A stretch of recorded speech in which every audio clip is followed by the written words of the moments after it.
Bueno, queremos saludarles a todos de manera especial. Estamos dentro del proyecto Memoria Viva de un Pueblo de la Gobernación del Valle, que conjuntamente con el Fondo Mixto para las Artes y la Cultura y la Secretaría Departamental de Cultura apoyan dentro del programa Estímulos una serie de actividades del departamento con diferentes gestores culturales, lo que representa a nuestro departamento del Valle con la importancia y la trascendencia de toda su historia y seguir promoviendo y promocionando en niños, niñas, jóvenes, adolescentes, en la comunidad en general, lo que significa nuestro departamento en cada rincón.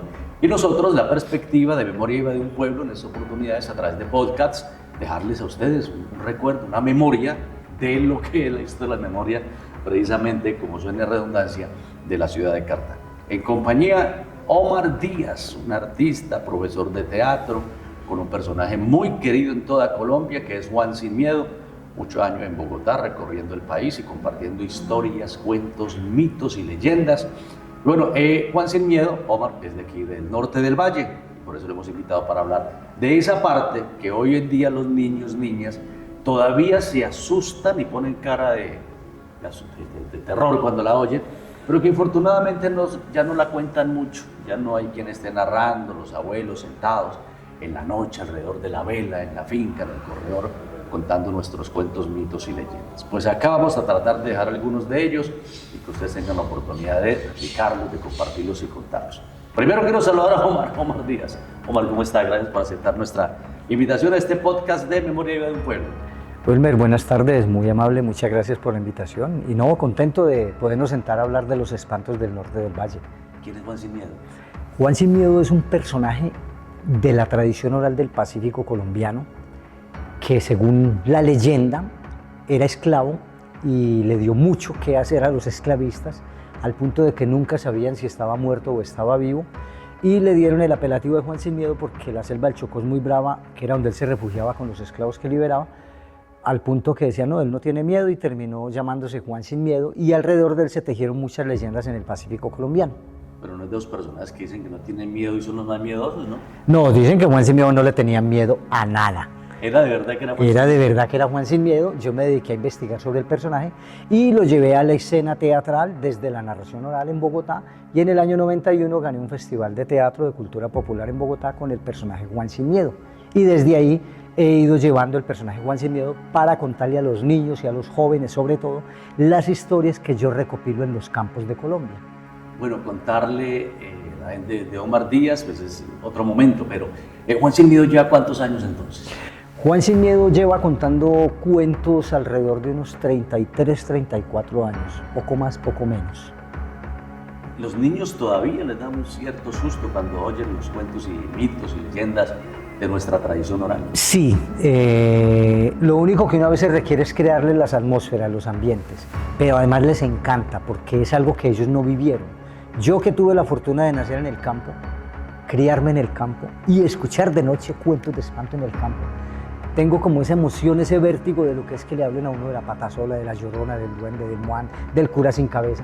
Entonces logro transmitirle a los niños y a los jóvenes ese impacto, esa emoción que yo viví de niño, y siento que sí se asustan, que sí se sacuden y quedan con el, uy, no me diga que eso existe. ¿Y por qué de noche ahora que no quiera dormir? ¿Y por qué de noche? Porque es que en la tradición, y siempre se ha hablado, los espantos nunca salen de día. Quizá el único espanto que le sale a uno de día en el campo es el duende, pero le sale para embolatarlo.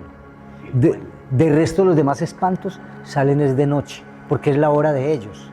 La hora de la luz no es de ellos, son seres de oscuridad, y por eso solo salen de noche.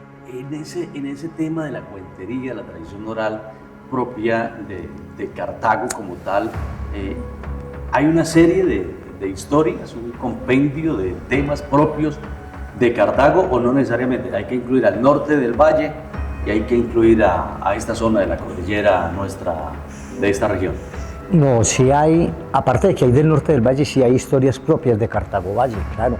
La famosa historia del cura sin cabeza, Esa es de aquí, del padre Martínez, es de aquí. Las cuevas del padre Martínez quedan entre los límites de Cartago y Risaralda, cruzando el río La Vieja en Puerto Caldas, pero que antiguamente era considerado, y que siempre ha sido considerado, como esta zona.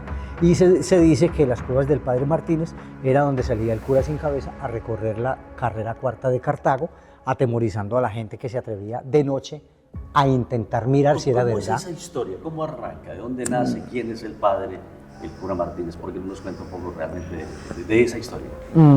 Bueno, mirando los datos históricos dicen que el padre Martínez hizo un pacto con el diablo para poder acumular mucho oro y lo guardaba en unas cuevas que hay en Puerto Caldas que hoy por hoy existen, están un poco tapadas, derrumbadas, pero dicen que adentro en unos laberintos, en el centro de la cueva, él tenía en esa época atesorados muchos tesoros. Al fondo. Al fondo de la cueva. Dicen que cuando él pierde con el diablo en su pacto, el diablo le mocha la cabeza y lo condena a que si algún día encuentra en un transeúnte una cabeza, como se dice, que le sirva y que se la acomoda de la de él va a salir del suplicio. Entonces de ahí se habla la leyenda de que cabalgaba un jinete por las calles de Cartago, pero sin cabeza, llevando una cabeza en la mano hasta encontrar otra cabeza para ver si la podía reemplazar. Ese es en general como la parte, digamos, el dato histórico que le cuentan a uno ya en relación. Ya en cuanto a cómo lo vieron, de qué forma lo vieron, hay muchas versiones en Cartago, pero es un espanto, digamos, propio de aquí de Cartago. ¿Y ese cabalgar qué territorio recorre? ¿Cómo es? Dicen que él salía en lo que hoy conocemos como Puente Bolívar hasta tomar la carrera cuarta, que es como la que atraviesa la ciudad de punta a punta, y cabalgaba hasta la parte antigua de Cartago, que es Santana la Vieja. Santana la Vieja era pues prácticamente ahí nació Cartago. Dicen que él cabalgaba a lo largo de toda la cuarta, donde había una que otra casa, muy pocas viviendas. Si alcanzaba a alguien en ese recorrido cuando bajaba o subía, le mochaba la cabeza. Ese es el anecdotario. Hay un señor, una anécdota de un señor que tenía la casa más o menos a la altura de lo que hoy podemos llamar la calle 13, con carrera cuarta, calle 13, calle 14, y una noche, él pues como todas las noches iba a cerrar la ventana para acostarse a dormir, que son de esas ventanas antiguas que llamamos chismosas, porque hacia adentro son gruesas, son altas y para uno poderse asomar a mirar. Y cuando él fue a cerrar la ventana, lo que él cuenta es que él escuchó el cabalgar de un jinete que galopaba por la carrera cuarta. Lo primero que él pensó, debe ser un transeúnte, un visitante que viene a la ciudad, llegó un poco tarde, voy a esperar para indicarle que la única parte donde consigue posada es abajo en Santana. Y él estaba ahí mirando hacia, digamos, hacia la parte de donde empieza la ciudad, hacia Puente Bolívar, por toda la cuarta derecho, y a medida que el jinete se acercaba, él veía, se escuchaba más el cabalgar del caballo, pero lo que le llamó la atención es que a pesar de ser un caballo negro, se le veían las patas negras en medio de la noche. Y cuando él ya estaba muy cerca de su ventana, se dio cuenta que el caballo tenía herraduras de plata. Al señor lo encuentran ahí desmayado, petrificado al otro día. Ya después de varios días que logra reaccionar de ese impacto tan fuerte, él contó que vio un jinete, pero que el caballo a medida que se acercaba era muy grande y que cuando pasó por enfrente de la casa de él efectivamente era un hombre alto, con un vestido como si fuera una túnica de sacerdote, pero que iba sin cabeza y que llevaba una cabeza en la mano y en la otra mano una espada. Ese es ahí donde ya la leyenda cobró más fuerza y muchos de los transeúntes que andaban tarde de la noche en Cartago para llegar caminando hasta Santana, ya empezaron a tener más cuidado y después de las 7, 8 de la noche nadie volvió a transitar por las calles por la carrera cuarta durante mucho tiempo. Por temor al padre Martínez. Por temor a encontrar al cura sin cabeza que dicen que era el padre Martínez, porque en últimas después se dice que él se regresa y se esconde en las cuevas del padre Martínez, se llega a la conclusión de que era el padre Martínez. O sea, que partiría, sale de las cuevas. Sale de las cuevas, hace el recorrido, toma la cuarta, baja Santana, se regresa y vuelve a la cueva. Y allá llevaba el oro. Y allá tenía guardado el tesoro. Buscar y que no lo encontraba. Es correcto, el que mucha gente ha querido encontrar, porque de encontrarlo sería una huaca muy grande, pero es muy difícil entrar, empezando que las cuevas por dentro se han derrumbado. Vea, yo tengo una anécdota, cuando yo estaba en el Colegio Nacional Académico, tenía 11 añitos, se llamaba grado sexto en esa época, creo, si no estoy mal, no, primero bachillerato era que se decía, y con unos amiguitos una tarde no fuimos a clase, porque habíamos escuchado en el barrio de Santa María a un señor muy mayor contar la leyenda de las cuevas y lo del oro. Entonces nos fuimos como unos 7 y empezamos a entrar a las cuevas, pero pues lo primero que sentimos fue una oleada de murciélagos que no aguantamos y nos tocó devolvernos. Ya nosotros, que éramos muy traviesos, planeamos y como a los 15 días volvimos, pero íbamos como unos 10. Y nos fuimos armados de antorchas, de linternas, de todo lo que uno de niño crepa. Y alcanzamos a avanzar bastante adentro de las cuevas cuando vimos como una manta negra que se nos venía encima. Nosotros nos botamos al piso, levantamos las antorchas y obviamente la manta negra no era ni la sotana del cura ni mucho menos, era la oleada de murciélagos que salía de la cueva, pero nosotros empezamos a sentir que nos faltaba el aire y empezamos a salirnos. Ya muy asustados, después le preguntamos a la profesora de biología en el colegio y nos dijo pues, que había sido muy brutos habernos metido porque el almizcle, el orín del murciélago, suelta un ácido peor que respirar pues, ese hipoclorito o cualquiera de esos blanqueadores. Entonces, claro, como era tanto de concentrado en la cueva, nos estaba dejando sin aire. Y pues nos tocó salir. Prácticamente dicen que un muchacho que se quedó allá muerto fue porque se ahogó respirando ese miado de los murciélagos y ya no lo pudieron sacar. Ahí está la historia en Puerto Caldas, que cruza Cartago, el padre sin cabeza, las cuevas del padre Martínez. ¿Qué otra historia es propia nuestra de la ciudad y que haga, no sé, que haga parte de memoria viva de un pueblo que debamos conocer los cartagoneros? Bueno, hay una historia que habla de una monja. Es una historia compartida con Anserma, pero que ocurre entre Anserma y Cartago y más exactamente en el famoso puente Anacaro. Es una monja que dicen que murió ahí atropellada por un carro, que la dejó ahí botada. Y después dicen los taxistas que cuando iban tarde de la noche aquí a la altura de la 20, que todavía eso, pues por ahí no había ni Coliseo, ni estaba la Normal Santa María, ni estaba el barrio Santa María, esos eran puros potreros. Cuando iban para Anserma les hacía la parada una monja, una religiosa. Ellos la recogían. Ella les pedía que la llevaran a Anserma al convento, les decía por favor espéreme aquí que ya traigo la plata para pagarle, se cansaban de esperar a la entrada ya del convento donde estaba la hermana y cuando al último iban y tocaban y le preguntaban a la superiora por la monja que acababan de dejar ahí, la religiosa, la monja les decía no, aquí no ha entrado nadie, es imposible. Los taxistas o a los que les llegó a pasar cuando se devolvían encontraban en el asiento trasero el elemento que ellas se ponen en la cabeza, el elemento trapo blanco que llama creo que la cofia, lo encontraban ahí, entonces se lo entregaban a la superiora y cuando la superiora ya intriga les decía, no mire, la monja que usted me describe, ella murió hace 2 años. Y los que no querían creer, luego iban al cementerio donde ella había estado enterrada y ahí estaba la lápida donde ella había estado enterrada. Entonces, el servicio y la carrera lo recogían cerca del puente. Lo recogían acá, mucho más acá del batallón. Acá, digamos, en la 20, 21, sí, en Santa María. Santa María. Siempre recogían ahí la carrera. ¿Y la llevaban? Y la llevaban hasta Anserma. Cruzaban el puente Anacaro. Y la llevan, pero otros taxistas que ya conocían la anécdota llegaron a contar en comentario de taxistas que a ellos les llegó a hacer la parada en el propio puente y ya como ellos sabían, no le pararon porque ellos ya sabían que era un espanto. Pero a varios taxistas les salió en el puente Anacaro. ¿Y todavía saldrá? Tocaría atreverse a cruzar el puente Anacaro a las 11, 12 de la noche, 12 y media. A ver si ahora, ahí sería el antiguo puente, ¿no?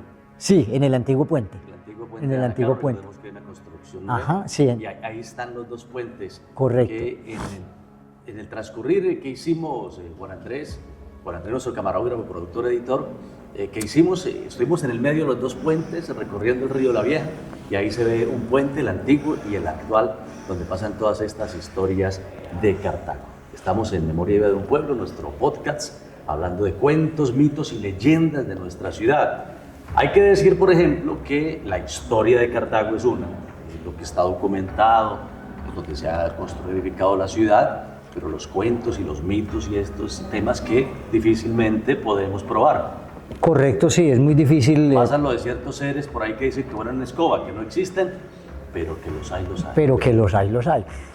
¿Qué más cuentos hay de Cartago o de la región? Aunque, Juan Sin Miedo, hay que decirle a la comunidad que hay algunos cuentos, como el Moán, la Patasol, la Llorona, que son de los ríos, no son de hablando por ejemplo la Llorona, no son de un pueblo específico, aunque alguien diga, no, es de Antioquia, es del Valle, es de Santander, son cuentos que se vuelven de los ríos. Y Cartago tiene, solo para mencionar, 2 ríos grandes, que son el río La Vieja y el río Cauca.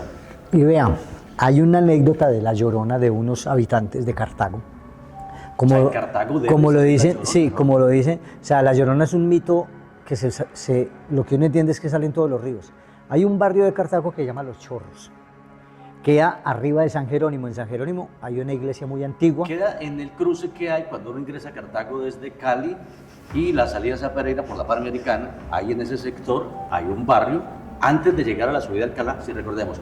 Venimos de Cali por la doble calzada, y está la salida a Pereira. Y en ese transcurrir está la subida hacia Alcalá, que es norte del valle. Correcto. Antes de llegar a Alcalá, en ese tramo está el barrio Los Chorros, para que quienes no son de Cartago, geográficamente se puedan ubicar. Hay un barrio Los Chorros, y acá en San Jerónimo hay una iglesia muy antigua, que no recuerdo el nombre, es tan antigua como la de Santana. ¿La iglesia de San Jerónimo?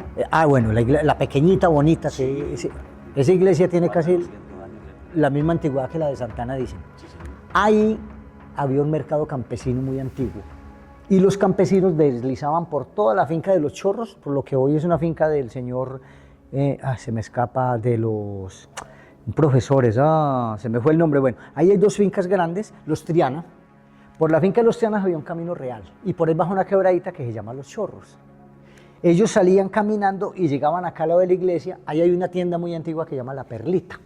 Eso antes era uno de los bebederos más antiguos de Cartago, le estoy hablando. Fue el parador de buses de cuando estaban los Montoya. Imagínense, les estoy hablando de 1920, 1910, No, ahí, usted sí es más antiguo que yo. ahí había un mercado campesino, y ese mercado lo formaba toda la gente que venía de Modín, que bajaban por todo ese filo a caer a la finca Los Triana, a caer a la finca que hoy es de Don Hernán Guerrero, cruzaban la quebrada Los Chorros y ahí hacían el mercado. Ahí en La Perlita, que hoy todavía está el nombre de la tienda, eso era el bebedero más famoso. Ahí se armaban peleas de machete, de todo, y los borrachos de noche se iban pues otra vez para su vereda, para arriba, para Modín, y más de uno cuenta que allá en Los Chorros, cuando la quebrada no estaba tan seca, que era más grande, los devolvió la Llorona. Hay una anécdota de la Llorona en esa quebrada, que más de uno le tocaba devolverse y amanecer ahí en el parque, ahí en la iglesia de San Jerónimo, que cuando el cura salía a decirles que borrachos, que qué hacen ahí al pie de la iglesia. No, no, padre, lo que pasa es que la Llorona no nos dejó pasar de la quebrada. ¿Y cómo es el cuento de la Llorona? La versión de la Llorona es la versión de una mujer que quedó embarazada sin ser casada, soltera, y por temor a los prejuicios sociales, al castigo social, al repudio social, al rechazo social, además de que era una mujer muy bonita, pero era de clase pobre y estaba embarazada de un hacendado, pues que obviamente no le iba a responder por el hijo, porque pues él tenía otro nivel, otra alcurnia. Entonces ella, ante esa angustia, lo único que hizo fue ocultar el embarazo todo el tiempo, con fajas, con lo que podía, y cuando el niño, cuando lo fue a tener, no le dijo a nadie, dicen que se fue a un río. Ella sola tuvo su parto, le cortó el cordón y lo botó al río. El niño se lo llevó al agua y se ahogó. Cuando ella muere, dicen que su alma no encuentra descanso, porque lo primero que le dicen en el firmamento, donde haya llegado, es: hasta que usted no encuentre ese niño que usted botó, usted no puede ingresar acá. Y por eso es que a partir de ahí se vuelve un espanto, que lo que uno escucha en los ríos es un lamento de una mujer muy desgarrador. Le eriza a uno la piel cuando uno está a la orilla de un río tarde de la noche y escucha un quejido, un lamento horrorizante. Dicen que es la Llorona que está buscando a su hijo, lo busca por todos los ríos. Y el canto de ella, el grito es: ¡ay! Aquí lo largué, donde lo hallaré. Pero el que está lejos, lo que escucha en sus oídos es una vaina horrorizante, horrorizante, no tan descriptible, pero que o sale corriendo o ahí queda petrificado. No le queda más de otra. Eso es lo que cuentan algunos pescadores y cazadores que van cerca de un río cuando escuchan el llanto de una mujer, que a lo lejos se alcanza a escuchar que dónde lo hallaré o algo así, y salen corriendo porque saben que es la Llorona.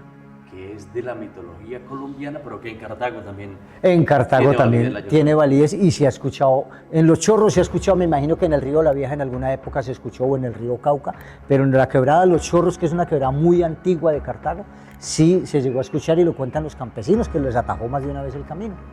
Bien, dialogando con Juan Sin Miedo, en Memoria Viva de un Pueblo, proyecto de la Gobernación del Valle, con el Fondo Mixto para las Artes y la Cultura y la Secretaría Departamental de Cultura. Cuentos, mitos y leyendas propios de Cartago, qué mejor que para destacar en Memoria Viva de un Pueblo.